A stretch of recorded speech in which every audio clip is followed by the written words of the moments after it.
चुनाव से ठीक पहले जब योगी आदित्यनाथ बेहतर कानून व्यवस्था के बल पर उत्तर प्रदेश में चुनाव प्रचार अभियान की शुरुआत करने वाले हैं या करेंगे, उससे पहले इतना बड़ा झटका जो लगा है, इसके क्या सियासी मायने होंगे और आखिर इतना बड़ा झटका किस मामले में लगा है कि लगभग दर्जन भर अधिकारी इस कार्रवाई के जद में आ गए हैं।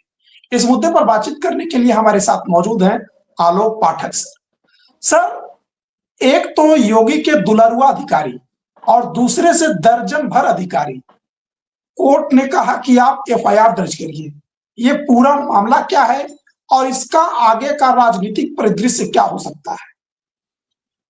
देखिए, मामला यह है कि संभल में एक हिंसा फैली थी। एक संभल की मस्जिद थी, उसका सर्वे होना था। हिंदू पक्ष का दावा था कि वहां पे मंदिर था, मंदिर पे मस्जिद बनाई गई है। इसको लेके आदेश दिया था संभल की जिला अदालत ने कि इसका सर्वे किया जाए। सर्वे हुआ, एक दिन उसके बाद दोबारा फिर सर्वे करने संडे के दिन पहुंच गए थे लोग, और वहां भीड़ इकट्ठा हो गई और उसके बाद हिंसा फैल गई। उस हिंसा में 4 लोगों की जान गई। आरोप था कि ये चारों लोग पुलिस की गोली से मारे गए। उस वक्त बहुत हल्ला मचा था। विपक्ष ने लगातार ये बात बड़ी मजबूती से कही थी और तमाम लोगों पर एफआईआर हुई थी। इस मामले में कई लोग जेल भी गए थे। और उसी वक्त चर्चा में आए थे अनुज चौधरी जी। अनुज चौधरी बहुत अच्छे कुश्ती के पहलवान थे। इस वजह से उनको उत्तर प्रदेश पुलिस में खेल कोटे से पहले तो इंस्पेक्टर बने, बाद में अखिलेश यादव की सरकार में उनको डिप्टी एसपी बनाया गया। लेकिन अनुज चौधरी की जो भूमिका थी वो लगातार विवादों में थे और अनुज चौधरी लाइमलाइट में तब आए संभल में, विशेष रूप से जब भी कोई शोभा यात्रा वगैरह निकलती थी तो पुलिस ड्रेस में वो शोभा यात्रा में शामिल हुए, हनुमान का गदा लेके चलती उनकी फोटो भी आई थी। और साथ ही उन्होंने कहा था कि साल में 52 रमजान पड़ते हैं, होली तो साल में एक बार पड़ती है, क्योंकि इस बार जो पिछले साल की होली थी 2025 को शुक्रवार के दिन थी। तो वो बयान बड़ा विवाद का विषय बना था, बड़ा उसमें। और संभल में लगातार पुलिसिया कार्रवाई पर सवाल उठे थे। अब एक सज्जन है जिनका बेटा, उनका कहना था कि मेरा बेटा उस दिन टोस्ट बेचने निकला था जिस दिन बवाल हुआ था संडे वाले दिन, और पुलिस की गोली लगने से उसकी जान गई। ऐसा उसके पिता का मानना था। पुलिस ने उसकी एफआईआर दर्ज नहीं की तो वो कोर्ट में गया और सीजीएम ने आज अनुज चौधरी समेत दर्जन भर से ज्यादा पुलिसकर्मियों के खिलाफ वो जो लड़का जिसकी जान गई थी उसकी मतलब उसकी जान लेने के आरोप में एफआईआर दर्ज करने का आदेश दिया है। तो विपक्ष जो कह रहा था, आप समझिए, लगातार चिल्ला रहा था कि इस हिंसा में मासूम लोगों की जान गई है। पुलिस का कहना था कि जो जान गई है ये भीड़ में छिपे हुए जो अपराधी टाइप के व्यक्ति थे उनकी गोलियों से उनकी जान गई है। लेकिन अब जो सीजीएम साहब ने आज आदेश, कल का आदेश संभवतः सोमवार या मंगलवार को मीडिया में आज चर्चा में है, और जो एसएसपी हैं संभल के, उन्होंने पहले ही कहा कि नहीं, हम एफआईआर दर्ज नहीं करेंगे, जांच हो चुकी है, क्लीन चिट दी जा चुकी है पुलिस को, अदालत जो सरकार द्वारा जो आयोग बनाया गया था, और इस निचली अदालत के इस फैसले को हम ऊपरी अदालत में चुनौती देंगे। लेकिन अनुज चौधरी का नाम, अनुज चौधरी को अभी हाल ही में प्रमोट करके एडिशनल एसपी बनाया गया, उनको संभल से अलग जगह ट्रांसफर किया गया है। नॉर्मली स्पोर्ट्स कोटे से जब डिप्टी एसपी वगैरह बनते हैं तो इंस्पेक्टर से डिप्टी एसपी, डिप्टी से एडिशनल एसपी, बहुत कम लोग प्रमोट हो पाते हैं। लेकिन प्रमोशन दिया गया। योगी जी ने, जब योगी जी से इस बयान के बारे में पूछा गया था अनुज चौधरी के, तो उन्होंने कहा कि अरे वो पहलवान आदमी साहब बोलता है, बोल दिया क्या बुरा, जो होली वाला बयान था। जी अब देखिए, कोर्ट का आदेश है, ठीक है, एसपी साहब कह रहे हैं कि जी भाई हमारी जांच में ऐसा कुछ नहीं हुआ था, जांच हो चुकी है, लेकिन जज साहब ने कुछ तो सबूतों पे गौर किया होगा। जिस जी जिस शख्स की जान गई है, उसके पिता ने या वकील ने तमाम साक्ष्य रखे होंगे, तब न कोर्ट ने फैसला दिया है। अब देखते हैं कि वैसे तो योगी सरकार, आप जानते ही हैं कि एफआईआर दर्ज करने का आदेश हुआ है, होता है कि नहीं होता है, फिर ऊपरी अदालत में जाते हैं, वहां क्या होता है। सवाल इसका नहीं है, सवाल यह है कि सरकार की छवि पे आज बहुत बड़ा धब्बा लगा है। और ये कोई पहला मामला नहीं है, कई मामलों में अदालत ने योगी सरकार के खिलाफ पिछले साल भर में देखें आप कि जब संभल में सर्वे का आदेश दे दिया गया था संभल की शाही मस्जिद के खिलाफ, जामा मस्जिद के खिलाफ, तो बाद में सुप्रीम कोर्ट ने कहा कि उस वक्त उत्तर प्रदेश की तमाम अदालतों में तमाम मस्जिदों को मंदिर होने का दावा किया गया और तमाम जिला अदालतों ने इसके सर्वे के आदेश दिए, सबको रोका गया।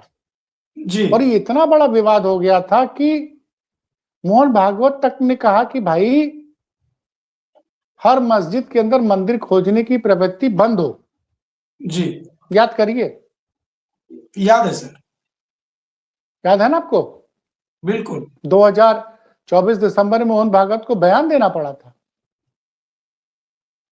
तो आज फिर अब वो मुद्दे देखिए, अभी कल ही देवरिया में एक पुरानी मजार गिराई गई, जिसमें प्रशासन ने पाया कि प्रशासन की जांच में निकला कि वो मजार जो है वो सरकारी जमीन पे बनी थी। 50 साल पुरानी मजार का बुलडोजर चला है।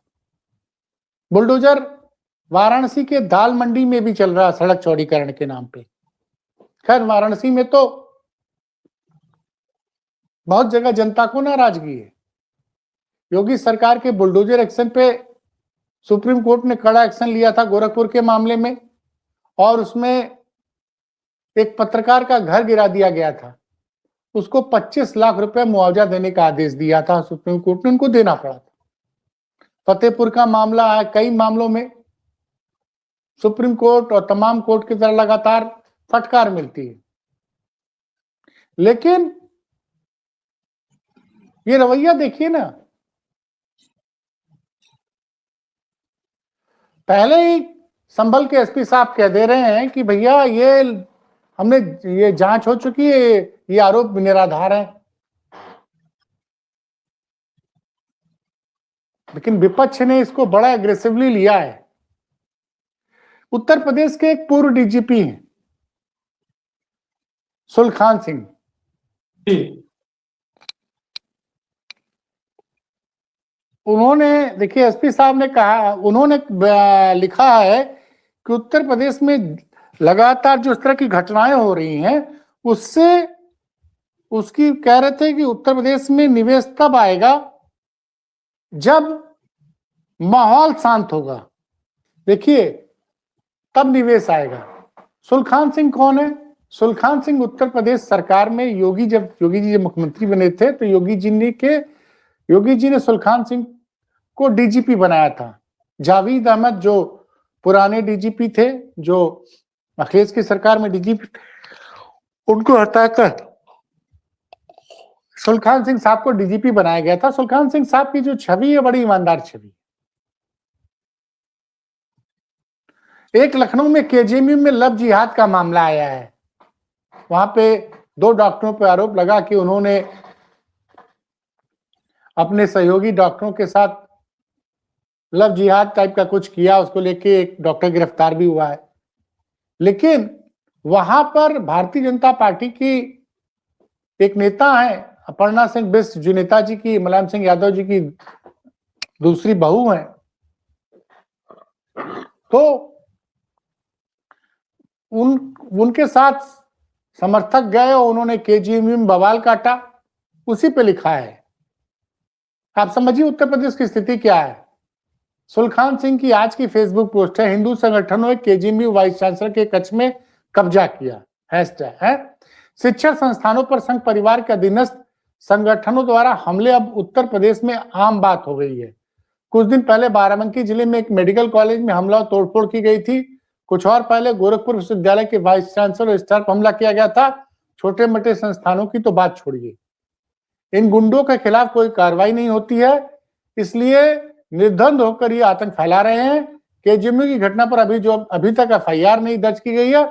सरकार का इतना दबाव है कि पुलिस इन आतताइयों के खिलाफ एफआईआर तक नहीं दर्ज कर रही है। मैं कई बार लिख चुका हूं कि उत्तर प्रदेश में शांति और सुव्यवस्था नहीं है, इसलिए यहाँ कोई उद्योग और व्यापार नहीं आएगा। जब तक माहौल में सुधार नहीं होगा तब तक कोई उद्योग और व्यापार नहीं आएगा। सरकार को समझना होगा, यह भारत की ऐतिहासिक सच्चाई है। पता नहीं सरकार के सलाहकार, प्रमुख सचिव लोग यह बात सरकार को क्यों नहीं बताते। यहाँ लोग तो निवेश आकर्षित करने के नाम पर सैकड़ों करोड़ रुपए ही बर्बाद कर रहे हैं। मैंने इसका जिक्र इसलिए किया कि आप दावा करते कि अब निवेश लाएंगे, और संभल की वजह से अंतरराष्ट्रीय स्तर पर भारत की छवि को काफी नुकसान पहुंचा था। बड़े गंभीर आरोप लगाए थे विपक्ष ने। और अगर सीजीएम मतलब पहली सीढ़ी है न्याय की, वहां के सीजीएम ने अगर ये मान लिया कि उस पीड़ित पिता की बात में सच की सच्चाई को समझा और एफआईआर का आदेश दिया, तो ये योगी सरकार के लिए और मोदी के लिए भी बड़ी शर्मनाक, आज का दिन मोदी के लिए भी बहुत शर्मनाक दिन है।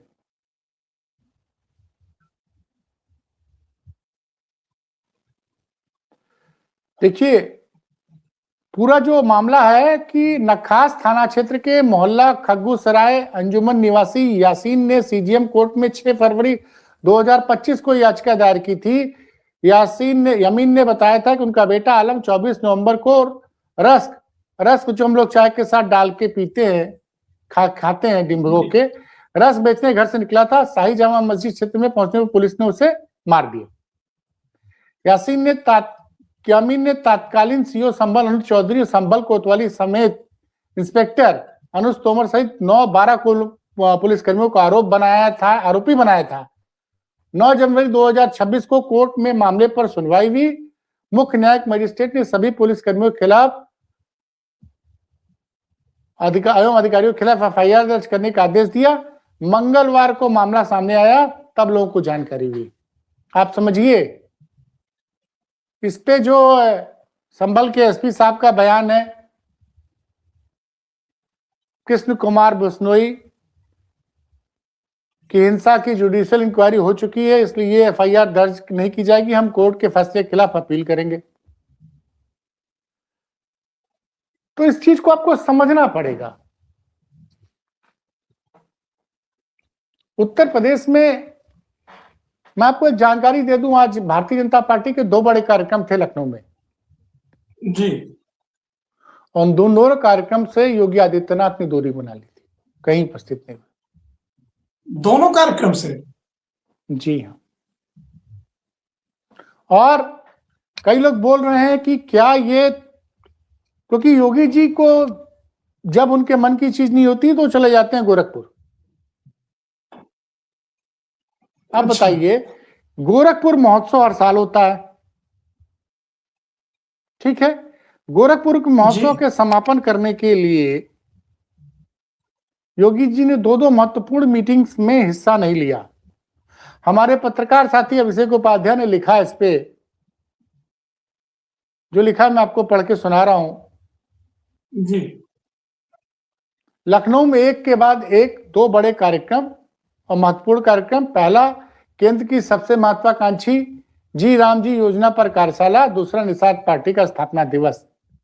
दोनों में बीजेपी के प्रदेश का शीर्ष नेतृत्व मौजूद था।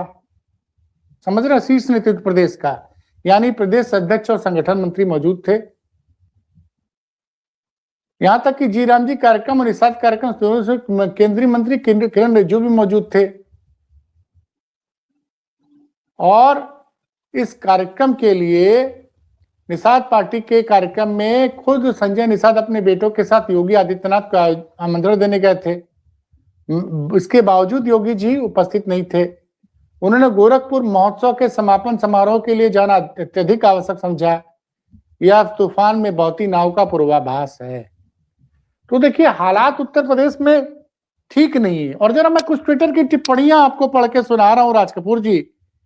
आज सोशल मीडिया पे लगातार ट्रेंड कर रहा है, मैं आपको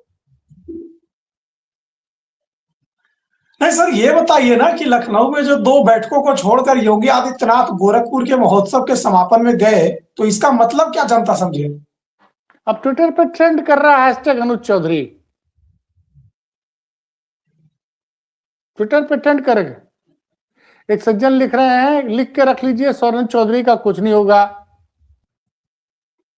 एक नीतू यदुवंशी नाम की ट्विटर हैंडल है, उन्होंने लिखा है, संभल हिंसा में एएसपी अनुज चौधरी और 12 पर एफआईआर, युवक को गोली मारने के आरोप में दिया गया आदेश, कानून अपना काम करेगा, आज नहीं तो कल, कानून अपने हाथ में कोई नहीं ले सकता है। एक मोहम्मद अली नाम के ट्विटर यूजर उन्हें लिख रहे हैं, तो बात समझिए। और अपने चैनल पे मैंने कई इंटरव्यू किए जिसमें कि सुलखान सिंह साहब ने बताया है कि इस तरह के केसेस में जब पुलिस वाले फंस जाते हैं तो उनके साथ कोई नहीं खड़ा होता है। और सुलखान सिंह ने सर तो अपने चैनल के इंटरव्यू में यह भी कहा था कि पुलिस अधिकारी जो होते हैं वो चुनाव आपको हरवा तो सकते हैं, चुनाव जितवा नहीं सकते। तो ऐसे ही अधिकारियों के तरफ उनका इशारा तो नहीं था? क्या कहा जाए भाई साहब, लगातार वो बोलते रहते हैं।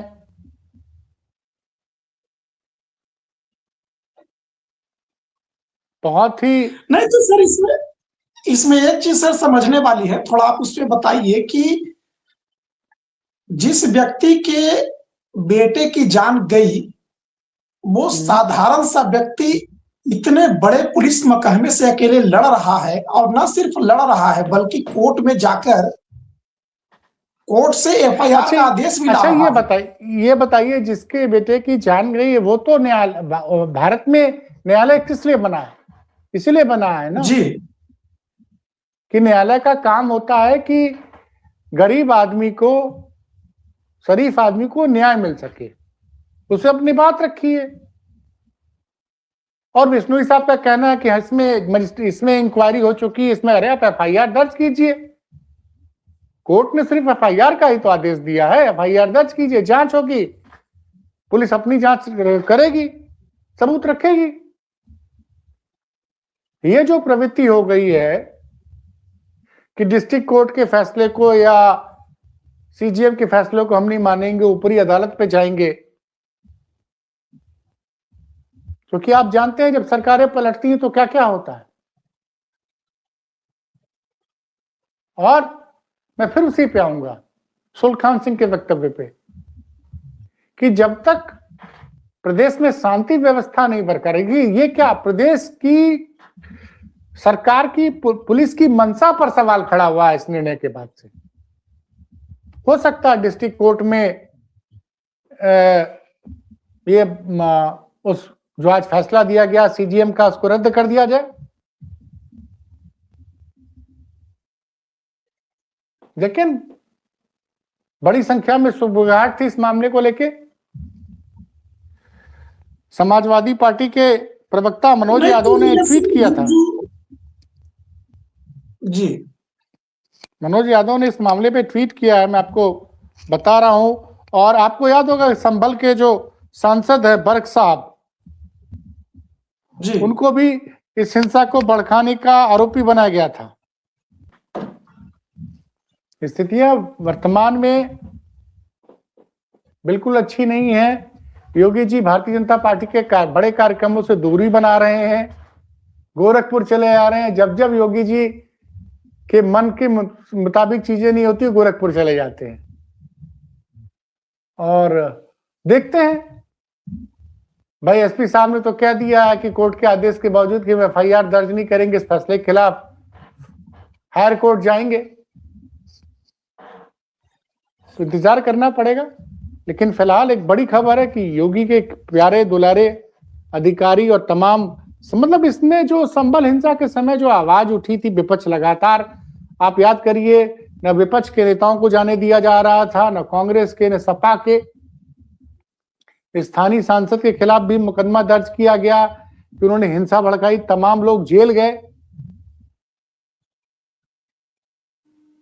तो और वहां 4 जाने गई हैं, तो 4 जाने किसकी वजह से गई, इसको तो भाई इससे अब बाकी लोग भी तो जाएंगे कोर्ट में। तो ये मामला इतना आसान नहीं है।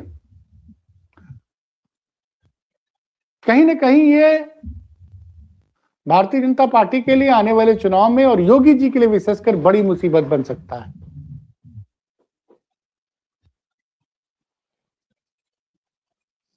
चलिए, तो हमारी निगाहें भी इस पर बनी रहेगी। देखना होगा कि जो कोर्ट ने फैसला दिया है उस पर पुलिस आगे अगर जाती है तो वहां क्या डिसीजन होता है, या फिर कि एफआईआर दर्ज करने पर उत्तर प्रदेश पुलिस मजबूर होती है। हमारी निगाहें इस पर बनी रहेगी। अभी के लिए इजाजत दीजिए, नमस्कार।